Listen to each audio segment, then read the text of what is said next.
ನಮ್ಮ ಪ್ರತಿನಿಧಿ ಆಶಿಕ್ ಮುಲ್ಕಿ ಅವರು ಹೇಳ್ತಾ ಇದ್ರು ಕೋರ್ಟಿನ ಒಳಭಾಗದಲ್ಲಿ ಏನೆಲ್ಲ ಆಗ್ತಾ ಇದೆ. ಎಸ್ಪಿಪಿ ಪ್ರಸನ್ನ ಕುಮಾರ್ ಅವರು ತಮ್ಮ ಕಡೆಯಿಂದ ಏನೆಲ್ಲ ವಾದಗಳನ್ನ ಮಾಡಬೇಕು ಆಲ್ಮೋಸ್ಟ್ ಮಾಡ್ತಿದ್ದಾರೆ. ಪೊಲೀಸರು ಕೂಡ ಕಸ್ಟಡಿಗೆ ಕೇಳುವಂತಹ ಪ್ರಯತ್ನಗಳನ್ನು ಮಾಡಿದ್ದಾರೆ, ಮನವಿಯನ್ನ ಮಾಡ್ಕೊಂಡಿದ್ದಾರೆ. ಅದರಲ್ಲೂ ಈ CCTV ದೃಶ್ಯಗಳು ಅಥವಾ ಅವರ ಕಾರನ್ನು ಸೀಸ್ ಮಾಡಿರುವಂತಹ ಡಾಕ್ಯುಮೆಂಟ್ಸ್ಗಳು ಅಥವಾ ಮೊಬೈಲ್ ರಿಟ್ರೀವ್ ಮಾಡಿದಂತಹ ಸಂದರ್ಭದಲ್ಲಿ ಸಿಕ್ಕಿರುವಂತಹ ಸಾಕ್ಷಿಗಳು ಅಥವಾ ನಿನ್ನೆ ಸಿಕ್ಕಿರುವಂತಹ 30 ಲಕ್ಷ, ಅದರ ಜೊತೆಗೆ ರೇಣುಕಾ ಸ್ವಾಮಿ ಅವರ ಬಟ್ಟೆಯನ್ನು ಕೂಡ ಇವರು ಚೇಂಜ್ ಮಾಡಿದ್ದಾರೆ ಅಂತ ಹೇಳಲಾಗ್ತಾ ಇದೆಯಲ್ಲ, ಆ ಬಟ್ಟೆಯ ಬಗ್ಗೆಯೂ ಪ್ರತಿ ಒಂದನ್ನು ಕೂಡ ಪಿನ್ ಟು ಪಿನ್ ಮಾಹಿತಿಯನ್ನ ಈಗ ನ್ಯಾಯಮೂರ್ತಿಗಳ ಮುಂದೆ ಹಾಜರುಪಡಿಸಲಾಗಿದೆ. ಇನ್ನೇನಿದ್ರು ನ್ಯಾಯಮೂರ್ತಿಗಳು ಏನ್ ಆದೇಶವನ್ನ ಕೊಡ್ತಾರೆ ಕಾದು ನೋಡಬೇಕು.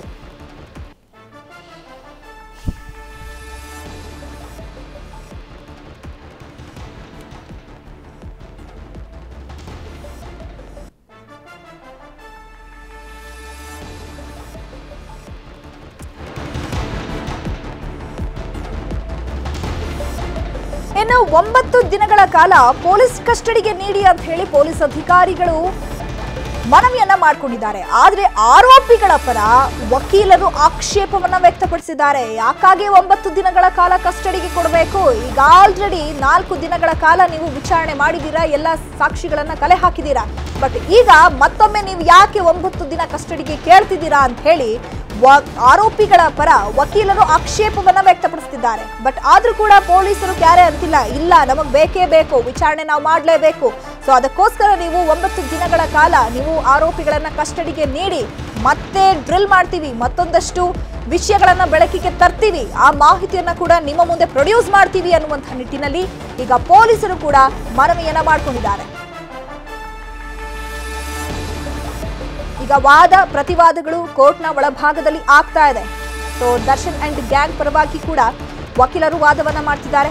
ಮತ್ತೊಂದು ಕಡೆ ಎಸ್ಪಿಪಿ ಪ್ರಸನ್ನ ಕುಮಾರ್ ಅವರು ಕೂಡ ವಾದವನ್ನ ಮಂಡನೆ ಮಾಡ್ತಿದ್ದಾರೆ.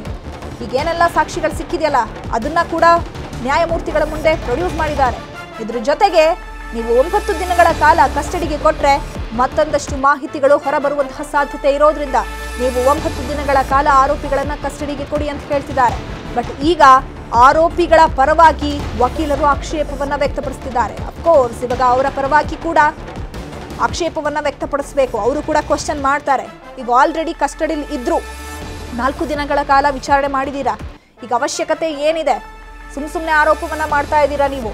ಸೊ ಇದರಲ್ಲಿ ದರ್ಶನ್ ಅವ್ರದ್ದು ಪವಿತ್ರ ಗೌಡ ಅವರ ಪಾತ್ರವೇ ಇಲ್ಲ, ಅವರನ್ನ ಸುಖಾಸುಮ್ಮನೆ ಎಳೆದು ತರಲಾಗಿದೆ ಈ ಪ್ರಕರಣದಲ್ಲಿ ಅನ್ನುವಂತಹ ವಿಚಾರಕ್ಕೆ ಸಂಬಂಧಪಟ್ಟಂತೆ ಆರೋಪಿಗಳ ಪರವಾಗಿ ವಕೀಲರು ಆಕ್ಷೇಪವನ್ನು ವ್ಯಕ್ತಪಡಿಸಿದ್ದಾರೆ.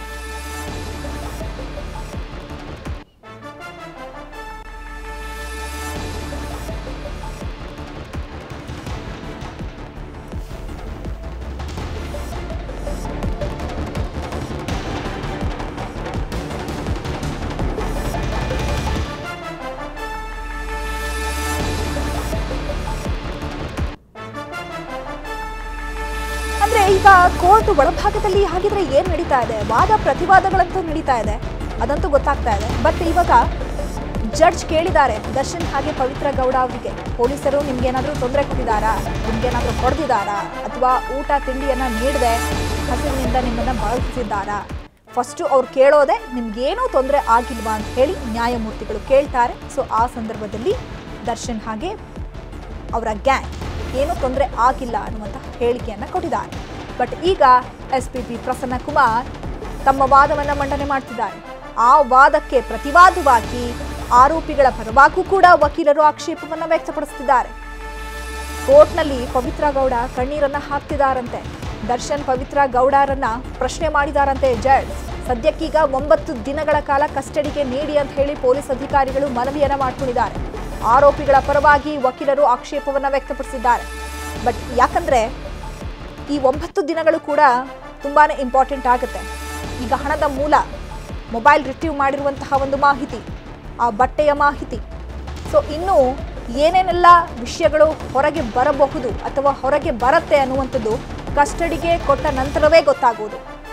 ಈಗ 4 ದಿನಗಳಲ್ಲೇ ಇಷ್ಟೆಲ್ಲ ಎವಿಡೆನ್ಸ್ ಅನ್ನ ಕಲೆಕ್ಟ್ ಮಾಡಿದ್ದಾರೆ ಅಂತ ಹೇಳಿದ್ರೆ ಇನ್ನು 9 ದಿನಗಳ ಕಾಲ ಕಸ್ಟಡಿಗೆ ಕೊಟ್ಟಂತಹ ಸಂದರ್ಭದಲ್ಲಿ ಇನ್ನೂ ಏನೆಲ್ಲ ಎವಿಡೆನ್ಸ್ಗಳನ್ನ ಕಲೆ ಹಾಕಬಹುದು ಅನ್ನುವಂತಹ ನಿಟ್ಟಿನಲ್ಲಿ.